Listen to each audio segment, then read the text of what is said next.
তাহলে আমরা কি দেখলাম না, যখনই হচ্ছে দিনের বেলা বায়ুর উষ্ণতা হচ্ছে শিশিরাঙ্কের হচ্ছে ওপরে উঠলো, জলকণাগুলি বাষ্পীভূত হয়ে কুয়াশা অদৃশ্য হয়। তোমরা এমনি জেনারেলি দেখবে কুয়াশা কিন্তু আমরা যখন ঘুম থেকে সকালে ভোরবেলা উঠি, মানে ভোর রাতেই কিন্তু কুয়াশা পড়ে, বা যত দেখবে রাত্রি হচ্ছে তখনই কুয়াশাটা হচ্ছে পড়ে। আমরা কিন্তু দিনের বেলা রোদ আছে, বা ধরো এমনি একেবারে সূর্য ডোবার পরই সঙ্গে সঙ্গে সন্ধেবেলায় কিন্তু কুয়াশা চট করে পড়ে না। হ্যাঁ, যদি শীতকালেই জেনারেলি বেশি পড়ে, কারণ তখনই কিন্তু টেম্পারেচার বা তাপমাত্রাটা কম থাকে। চট করেই ধরো দিনের বেলায় যতক্ষণ সূর্য আছে তাপমাত্রা একটু বেশি হলো, যেই সূর্য ডুবে গেল সঙ্গে সঙ্গে কী হয়, বায়ুমণ্ডল তাড়াতাড়ি ঠান্ডা হতে থাকে। কিন্তু গরমকালে কিন্তু আমরা দেখি কি শিশির পড়েছে, জেনারেলি হয় না, বা কুয়াশাও হচ্ছে চট করে কিন্তু হয় না, কারণ টেম্পারেচার অনেক বেশি থাকে বলেই হয় না।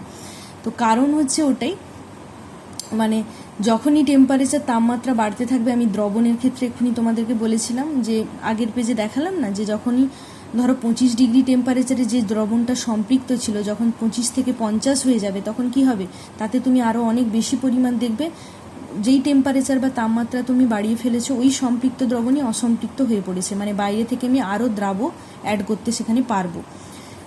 সেটাই আগের পেজেই তোমাদের বলেছিলাম, এই যে 25 ডিগ্রি সেন্টিগ্রেডে ধরো 50 গ্রাম নুন আমি দিয়েছি, 100 ml জল, এটা হচ্ছে সম্পৃক্ত দ্রবণ হয়েছিল।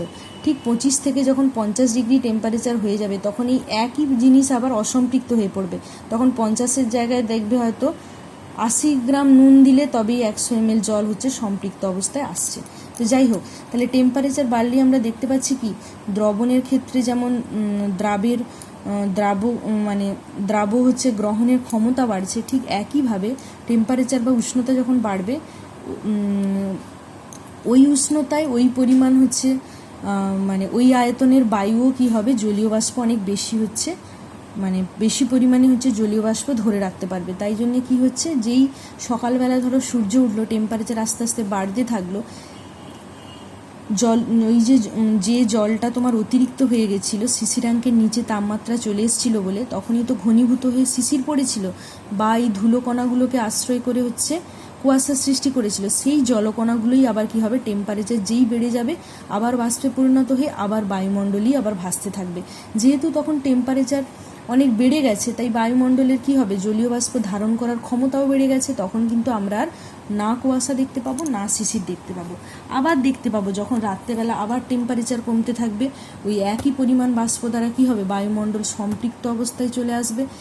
যখন একেবারে শিশিরাঙ্কের নিচে নেমে যাবে টেম্পারেচার, তখন কি হবে, অতিপৃক্ত হয়ে পড়বে, মানে যতটা ক্ষমতা ক্যাপাসিটি তার থেকে অতিরিক্ত, তখন আবার ঘুরে ওই একই জিনিস হবে, ওটা ঘনীভূত হবে বিন্দু বিন্দু জলবিন্দু আকারে, আবার কি করবে, ঘাসের ওপরেও জমা হতে পারে যেটা শিশির, আর আবার ধুলোকণাকে বা কয়লার গুঁড়ো আশ্রয় করে যখন যদি হচ্ছে বায়ুমণ্ডলই ভাসতে থাকে, আমরা কুয়াশা দেখব। এই হচ্ছে গেল, এটাই ছিল, কিছু কঠিন নয়, পড়লে বুঝতে পারবে তোমরা। নেক্সট যেটা আছে, এটা হচ্ছে জলের ব্যতিক্রান্ত প্রসারণ, অ্যানোমেলাস এক্সপানশন অফ ওয়াটার। ব্যতিক্রান্ত মানে ব্যতিক্রম আমরা এখানে একটা লক্ষ্য করব। মেনলি বলতে এটাই হয় 0 ডিগ্রি সেন্টিগ্রেড থেকে 4 ডিগ্রি সেন্টিগ্রেড, ঠিক আছে, সরি এটা হচ্ছে উপরে হবে, 40 লাগছে। 0 ডিগ্রি সেন্টিগ্রেড থেকে 4 ডিগ্রি সেন্টিগ্রেড, এই টেম্পারেচারের মধ্যে বা এই তাপমাত্রার মধ্যেই জল কি করবে, ব্যতিক্রম একটু দেখাবে। কি দেখাবে, মানে জেনারেলি কি হয়, তরলের ক্ষেত্রে আমরা যদি উত্তপ্ত করি বা উষ্ণতা বাড়াই, তরলের আয়তন বাড়তে থাকে, এই যে প্রসারণ। আর যদি তরলের উষ্ণতা আমরা কমাতে থাকি, সেক্ষেত্রে কি হবে, আয়তনটা সংকোচন হয়। এটাই হয় তরল পদার্থের ক্ষেত্রে। জলেরও কিন্তু হয়, কিন্তু শুধুমাত্র এই 0 থেকে 4 ডিগ্রি বা 0 থেকে 4 ডিগ্রি এই টেম্পারেচার রেঞ্জের মধ্যে জল কি করবে, উল্টো জিনিস দেখাবে। মানে এই 0 থেকে আমি যদি 4 ক্রমশ 0-র পরে 1, 2, 3, 4 এইভাবে যদি তাপমাত্রা বাড়াতে থাকি, তখন কি দেখতে পাবো, তরলের আয়তন প্রসারণ হওয়ার কথা, কারণ টেম্পারেচার বাড়ছে। উল্টে কি হবে, জল কি হবে না, 0 থেকে 1, 2, 3, 4 যেই টেম্পারেচার আমরা বাড়াবো, সেক্ষেত্রে জল কি হবে, জলের আয়তন কি হবে, সংকোচন হওয়া শুরু করবে। উল্টোটা যদি 4 থেকে 0 উল্টো দিকে আসছি, যেহেতু টেম্পারেচার কমছে, আয়তন সংকোচন হওয়ার কথা ছিল, উল্টে জল কি করবে, দেখব জলের প্রসারণ ঘটেছে। তো এই যে জিনিসটা, এই যে ব্যতিক্রম দেখানো, এটাকেই আমরা এখানে ব্যতিক্রান্ত প্রসারণ পড়ব। এই যে দেখো 0°C জল নিয়ে উত্তপ্ত করলে 0°C থেকে 4°C পর্যন্ত জলের আয়তন সংকুচিত হয়, প্রসারণ হওয়ার কথা ছিল কিন্তু সংকুচিত হয়।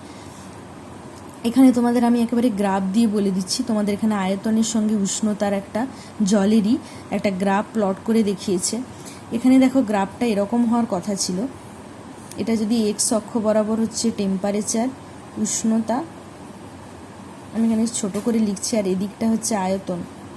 নর্মাল কী হওয়ার কথা ছিল, যা অন্যান্য তরলের ক্ষেত্রেও হয়, উষ্ণতা বাড়ছে আর আয়তনও বাড়ছে। এই যে প্রসারণ মানে এরকম একটা প্লট হওয়ার কথা ছিল, এরকম ঊর্ধ্বমুখী, যত উষ্ণতা বাড়ছে আস্তে আস্তে আয়তন বাড়ছে। কিন্তু এক্ষেত্রে দেখো, এক্ষেত্রে দেখো উষ্ণতা 0 থেকে 4, এইখানে কিন্তু গ্রাফটা অন্যরকম হয়েছে, যে নিচের দিকে নিম্নগামী, তার মানে 0°তে যে আয়তন ছিল 4°তে এসে সর্বনিম্ন হচ্ছে আয়তন হয়েছে। ঠিক 4°র পরে কিন্তু আবার নর্মাল অন্যান্য তরলের মতোই আচরণ করছে, আবার কিন্তু দেখবো আয়তন বাড়ছে। কিন্তু এই 0 থেকে 4 এর মধ্যে কিন্তু আয়তন কমেছিল, সংকুচিত হয়েছিল, সংকোচন ঘটেছিল, এটা একটা ব্যতিক্রম। ঠিক এখানেও দেখো, এখানে হচ্ছে উষ্ণতা আর এটা হচ্ছে ঘনত্ব। আচ্ছা, ঘনত্বটা আমি পরে বলছি। তাহলে দেখো কি দেখলাম, 0 থেকে 4° পর্যন্ত জলের আয়তন কি হচ্ছে, সংকুচিত হচ্ছে। তারপর তাপমাত্রা বৃদ্ধি করলে অন্য তরলের মতন জলের আয়তন আবার প্রসারণ ঘটছে। কিছু পরিমাণ উষ্ণ জল নিয়ে ঠান্ডা করলে অন্য তরলের মতো জলের আয়তন 4°C পর্যন্ত কি হবে, কমতে থাকে। কিন্তু 4° থেকে 0°C পর্যন্ত ঠান্ডা করলে জলের আয়তন না কমে বৃদ্ধি পায়। আমি যে কথাটা এক্ষুনি তোমাদের বললাম, যে যেটা হয় এই টেম্পারেচার রেঞ্জে জল কিন্তু উল্টোটা দেখায়, মানে 0 থেকে 4 টেম্পারেচার যখন বাড়াতে থাকবো, বাড়ার কথা ছিল কি হচ্ছে, কমে যাচ্ছে আয়তন। ঠিক উল্টোটা যখন 4 থেকে আবার 0-তে আসবো তখন কি হচ্ছে, সংকোচন হওয়ার কথা ছিল, কিন্তু এই রেঞ্জে ও কি করবে, সংকোচন হওয়ার বদলে জল কি করবে, আয়তনে প্রসারণ ঘটাবে। তো এই যে ব্যতিক্রম, এটাকেই বলা হয় এই 4°C থেকে 0°C পর্যন্ত জলের আয়তন প্রসারণ অন্যান্য তরলের থেকে ভিন্ন। একেই আমরা জলের কি বলি, ব্যতিক্রান্ত প্রসারণ হচ্ছে বলি। ঠিক আছে, তো কাকে বলে বললে তোমরা এখানে যা লেখা আছে বইতে এটা বললেই হবে। এবার এখানে দেখো আরেকটা যে গ্রাফ তোমাদের দেওয়া আছে, এটা আয়তনের সঙ্গে উষ্ণতার ছিল, এটা উষ্ণতার সঙ্গে ঘনত্ব।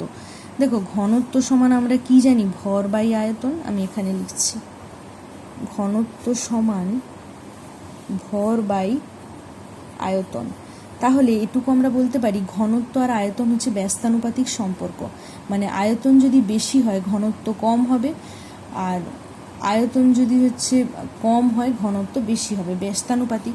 তাহলে এখানে আমরা কি দেখেছিলাম, 4°C আয়তন সবচেয়ে কম ছিল, তাহলে সবচেয়ে কম আয়তনেই হচ্ছে কি হবে, ঘনত্ব বেশি। তাহলে আমরা বলতে পারি 4°C যেহেতু জলের আয়তন সবচেয়ে কম হয়, তাহলে 4°C ঘনত্ব কি হবে, সবচেয়ে বেশি হবে।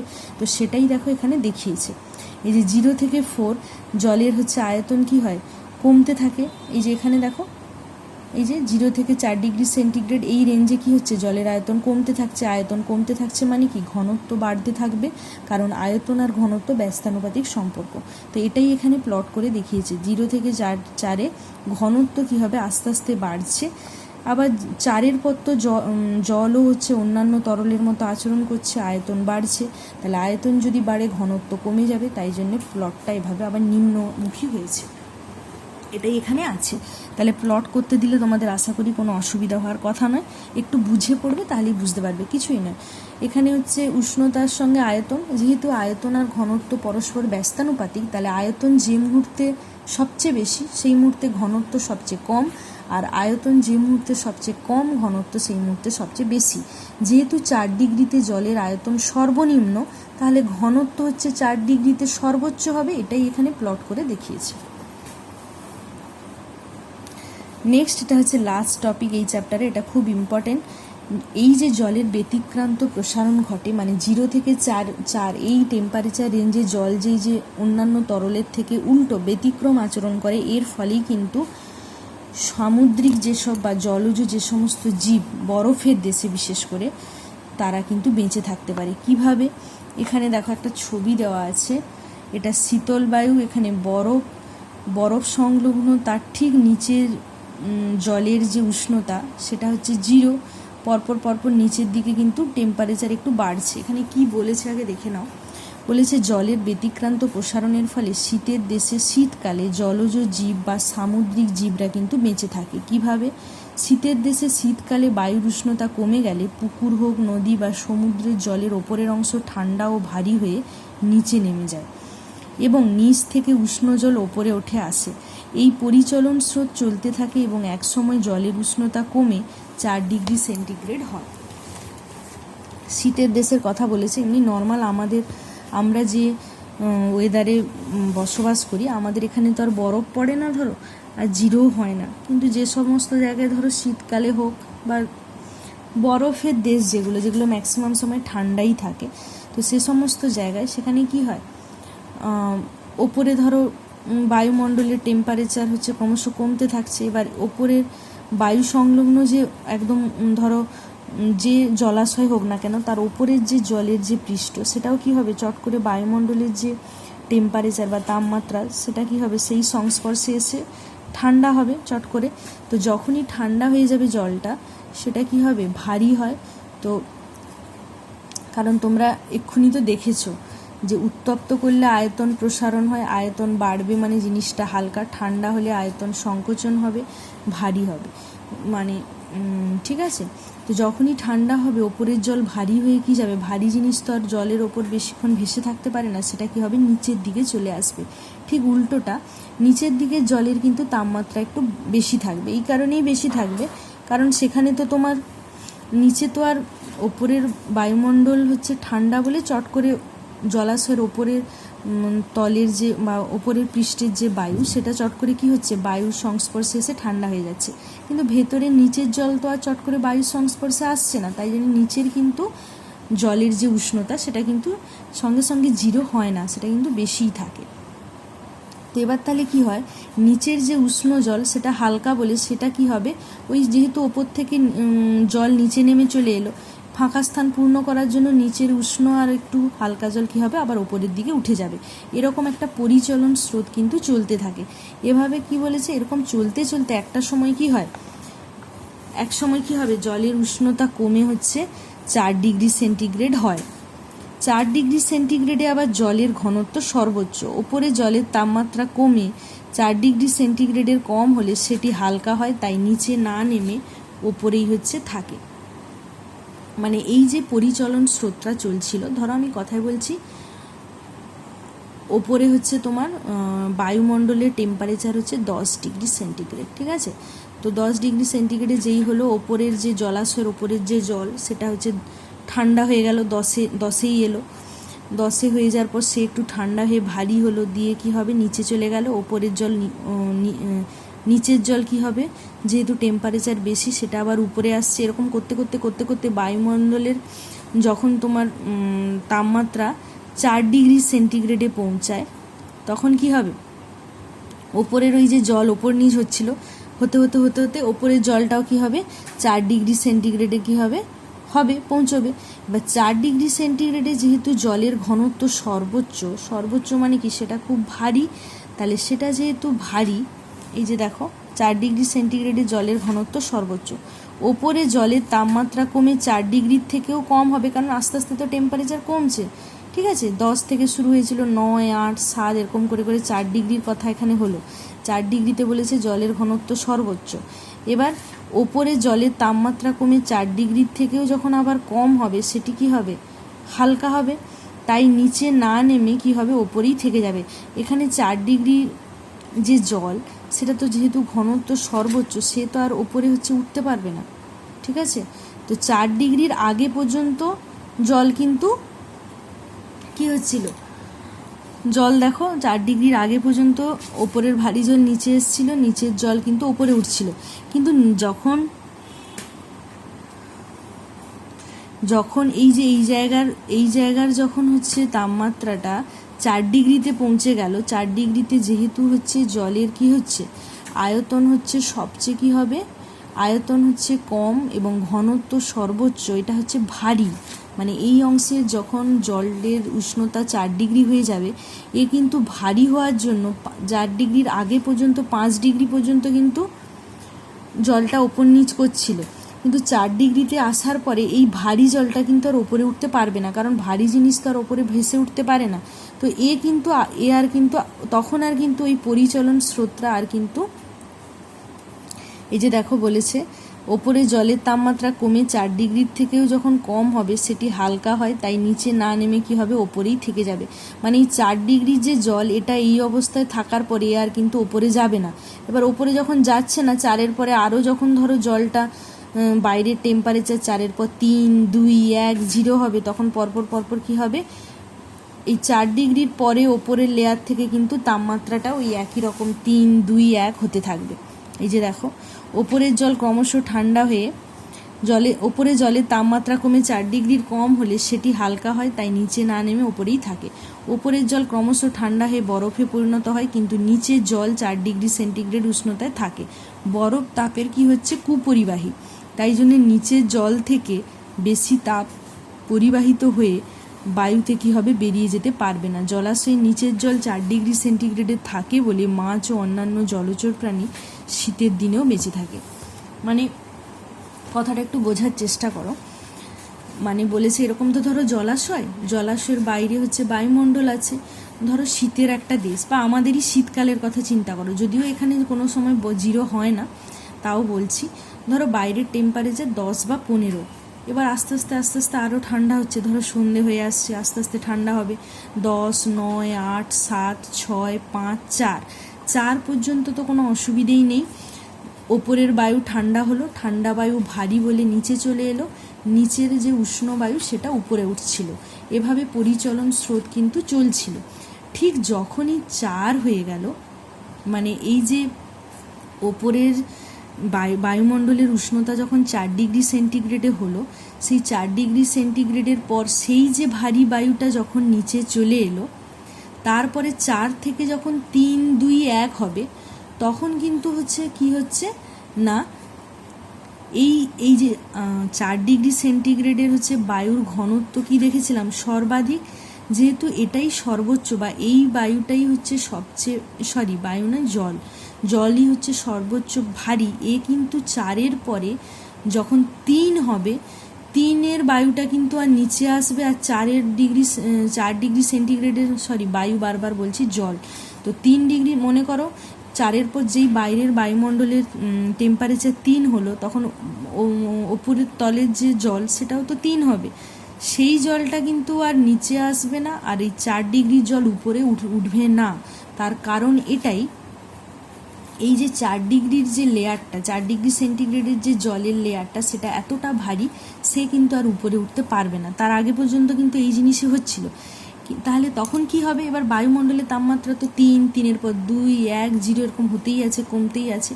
তো 4-এর ওপরে ওই জন্যে এই যে 3, 2, 1, 0 আস্তে আস্তে করে এরকমভাবে কিন্তু ঠান্ডা হয়ে যাবে। তো ঠান্ডা হয়ে এবার কি হবে, একেবারে উপরে যখন 0 চলে এলো, তখন কি হবে, তোমরা দেখেছো শীতের জায়গায় আমরা ঘুরতে গেলে দেখি যে বরফ জমে আছে লেকে, বা কোনো লেক টেকে হয় না, তো তাহলে ওপরে কি হবে, বরফের চাদরে পুরো মুড়ে আছে। এই বরফ বলেছে কি তাপের কুপরিবাহী, মানে বরফের মধ্য দিয়ে কিন্তু তাপ সহজে পরিচলন হয় না। যদি হতো তাহলে কিন্তু ওই যে বাইরের টেম্পারেচার ধরো 0 থেকে আরও মাইনাসে চলে যাচ্ছে, তখন কি হতো, নিচের জলও কিন্তু আস্তে আস্তে কিন্তু ঠান্ডা আরও হতে থাকতো, কিন্তু সেই জিনিসটা এই কারণে হয় না। 4-এর পর 3 হয়েছে, 2, 1, 0, এরপরে কিন্তু যেহেতু বরফ হচ্ছে তাপের কুপরিবাহী, তাই বাইরের টেম্পারেচার যতই হচ্ছে তোমার মাইনাসের হোক না কেন, বরফের মধ্য দিয়ে কিন্তু ওই বাইরের ঠান্ডা যে ভাব সেটা কিন্তু আর ভেতরে ঢুকতে পারে না। তাই জন্য তোমরা লক্ষ্য করবে ওপরে বরফ থাকলেও নিচে কিন্তু জল থাকে, বরফ ওপরে ভেসে থাকে, বা বরফের চাদরে একেবারে মোড়া থাকলেও নিচে কিন্তু জল থাকে। এই কারণেই থাকে, কারণ বরফ যেই সংলগ্ন বরফের নিচের যে জল সেটা 0 ডিগ্রি, তার নিচেরটা 1, 2, 3, 4 এইভাবে নিচে কিছুটা জল থাকে। নাহলে ধরো যদি এইভাবে ব্যতিক্রান্ত জল না দেখাতো, তাহলে ঠান্ডা হতে হতে পুরো নিচ অবধি যদি পুরো জলটাই বরফ হয়ে যেত, বা বরফ যদি তাপের কুপরিবাহী না হতো, তখন কিন্তু এই প্রাণীগুলো আর বেঁচে থাকতে পারতো না, কারণ জলজ প্রাণী মানেই জল দরকার, না হলে কি করে বেঁচে থাকবে।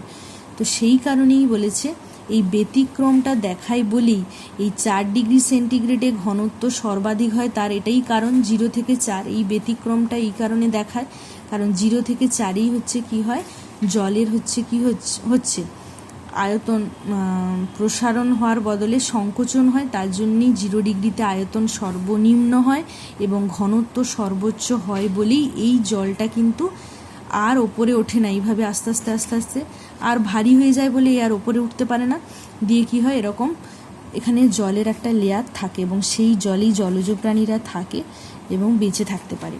তো এটাই হচ্ছে জলের ব্যতিক্রান্ত প্রসারণের একটা ভালো দিক এবং সুবিধে বলতে পারো। এটা খুব ইম্পর্ট্যান্ট, তোমাদের অনেক সময় 2 নম্বরের কোশ্চেন আসে যে শীতের দেশে জলজ প্রাণীরা কীভাবে হচ্ছে বেঁচে থাকে, এরকম একটা কোশ্চেন হয় 2 নম্বরে। তো যাই হোক, কোশ্চেন আমি এর পরের দিন এই চ্যাপ্টারের না হলে আলোচনা একটু করে দেবো। তো আজকে এখান অবধিই থাকলো, এটাই হচ্ছে তোমাদের লাস্ট, এরপরে আর এই চ্যাপ্টারটা হচ্ছে আর কিছু নেই টপিক। যদি কোনো অসুবিধা হয় তোমরা আমাকে কমেন্ট করে জানাবে, আমি তাহলে সেই জায়গাটা আরেকবার ডিটেলসে বলবো।